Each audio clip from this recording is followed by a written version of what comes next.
1959 ఫిబ్రవరి 1వ తేదీ అర్ధరాత్రి రష్యాలోని ఒక మంచు పర్వతం మీద 9 మంది యువకులు ఒక టెంట్లో నిద్రపోతున్నారు. వాళ్ళు చాలా అలసిపోయి నిద్రపోతున్నారు. వాళ్ళు ఏమనుకున్నారంటే రేపు ఉదయం మళ్ళీ తిరిగి లేచి తమ జర్నీని కొనసాగించాలని అనుకున్నారు. కానీ వారిలో ఎవరికీ తెలియదు అది వారి జీవితంలో చివరి రాత్రి అని. ఆ రాత్రి ఏం జరిగిందో ఇప్పటికీ ఎవరికీ తెలియదు. అదొక మిస్టరీగానే ఉండిపోయింది. కానీ మరుసటి రోజు కనిపించింది మాత్రం అందరినీ భయపెట్టింది. టెంట్ లోపల నుంచి కత్తితో కోసి ఉంది.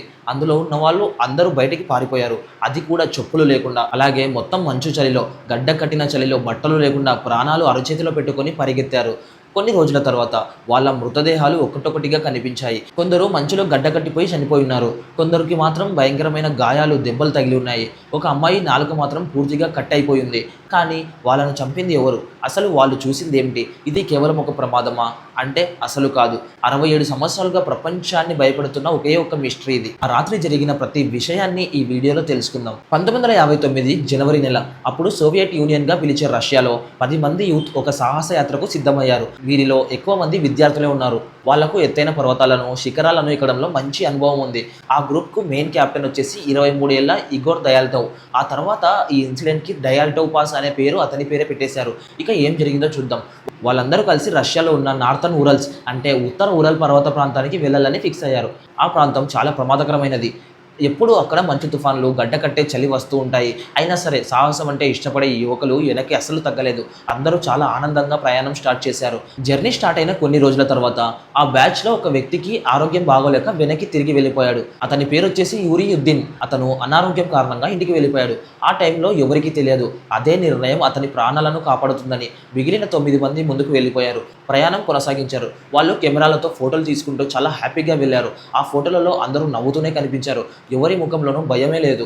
ఎవరికి ఏ ప్రమాదం రాబోతుందో తెలియదు. ఫిబ్రవరి 1, 1959 వాళ్ళు ఒక మంచుతో కప్పబడిన కొండపైకి చేరుకున్నారు. ఆ రోజు వాతావరణం చాలా భయంకరంగా మారింది. మంచు గాలులు బలంగా వీస్తున్నాయి. అయినా సరే అక్కడే టెంట్ వేసుకుని రాత్రి గడపాలని నిర్ణయించుకున్నారు. అదే వారి జీవితంలో చివరి రాత్రి అయింది. నార్మల్గా అయితే కొన్ని రోజుల తర్వాత వాళ్ళు తిరిగి రావాల్సిన టైం వచ్చింది. కానీ ఎవరు తిరిగి రాలేదు. వాళ్ళ కుటుంబ సభ్యులు పెద్దగా పట్టించుకోలేదు. ఎందుకంటే ఇలా టూర్కి వెళ్ళినప్పుడు కొంచెం లేట్ కావడం, ఆలస్యం కావడం జరుగుతుంటుంది. కానీ రోజులు గడుస్తున్నా ఎటువంటి ఇన్ఫర్మేషన్ రాకపోవడంతో భయం మొదలైంది. వెంటనే కంప్లైంట్ ఇచ్చి సర్చ్ టీంలని పంపించారు వాళ్ళ కుటుంబ సభ్యులు. కొన్ని రోజుల తర్వాత సర్చ్ టీం ఒక భయంకరమైన విషయాన్ని గమనించింది. మంచులో ఒక టెంట్ కనిపించింది. అది ఆ 9 మంది టూరిస్టులు వెళ్ళిన వాళ్ళదే అని గుర్తించింది. కానీ ఆ టెంట్ చూసిన వెంటనే అందరూ షాక్ అయ్యారు. ఎందుకంటే టెంట్ బయట నుంచి కాదు, లోపల నుంచి కత్తితో కోసి ఉంది. అంటే టెంట్లో ఉన్న వాళ్ళు అత్యవసరంగా బయటకు రావాల్సిన పరిస్థితి వచ్చింది. టెంట్ కోసేసి రావాల్సిన అవసరం ఏముంది? అసలు ఏం జరిగింది అనేది ఇప్పటికీ కూడా ఒక పెద్ద డౌటే. అక్కడ వారి బట్టలు ఉన్నాయి, తెచ్చుకున్న ఫుడ్ కూడా ఉంది, సామాన్లు కూడా ఉన్నాయి. కానీ మనుషులు మాత్రం లేరు. సర్చ్ టీం ఏం చేసిందంటే వాళ్ళు పారిపోయినప్పుడు పడిన అడుగు జాడలను గుర్తుపట్టి వాటి వైపు వెళ్ళారు. అవి కొండ కింద ఉన్న అడవి వైపు పడ్డాయి. వింత ఏమిటంటే ఆ అడుగు జాడల్లో చాలా మంది చెప్పులు కూడా వేసుకోలేదు. ఆ రాత్రి బయట ఉష్ణోగ్రత ఎంత ఉందో తెలుసా? -30 డిగ్రీల వరకు. అలాంటి చలిలో ఎవరైనా చెప్పులు లేకుండా బయటకు వస్తారా? అదే ఈ కేసులో ఒక పెద్ద మిస్టరీ. అలా కొంచెం దూరం వెళ్ళగానే అడవిలో ఒక చెట్టు దగ్గర 2 మృతదేహాలు కనిపించాయి. వాళ్ళు దాదాపు బట్టలు లేకుండా ఉన్నారు. చలి కారణంగా గడ్డ కట్టిపోయారు.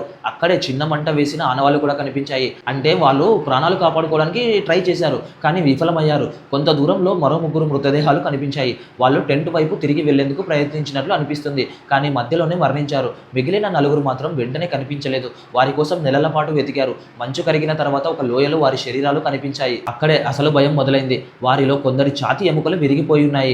ఒకరి తలకు తీవ్రమైన గాయాలున్నాయి. ఒక యువతి నాలుక పూర్తిగా కనిపించలేదు. అంటే నాలుక కోసేశారా ఎవరైనా?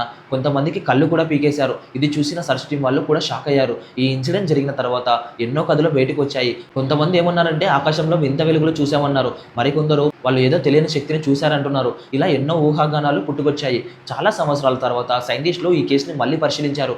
వారి అభిప్రాయం ప్రకారం చిన్న హిమపాతం జరిగి ఉండొచ్చు. అంటే మంచు పర్వతాలు జారిపడి ఉండొచ్చు అని అర్థం. టెంట్ మీద మంచు పడుతుందనే భయంతో వాళ్ళు వెంటనే బయటకు పరిగెత్తి ఉండొచ్చు. కానీ ఇది కూడా అన్ని క్వశ్చన్స్కి సమాధానం ఇవ్వలేదు. అయితే వాళ్ళ బాడీ పైన ఆ భయంకరమైన గాయాలు ఎలా వచ్చాయి? అసలు ఒకరికి నాలుకే లేదు, కొందరికి అసలు కళ్ళే లేవు. అసలు ఏం జరిగింది? ఎందుకు అంత దూరం వెళ్ళారు? ఎందుకు కొందరి డ్రెస్సుల్లో రేడియేషన్ ఆనవాళ్ళు కనిపించాయి? ఇవన్నీ ఇంకా మిస్టరీగానే ఉన్నాయి. 1959లో జరిగిన ఈ ఘటనకు ఈ రోజుకు 67 సంవత్సరాలు పూర్తయ్యాయి. అంటే ఇన్ని సంవత్సరాలు గడిచిపోయినా కూడా వాళ్ళ మరణం వెనక ఉన్న రహస్యం మాత్రం ఇప్పటికీ బ్రతికే ఉంది.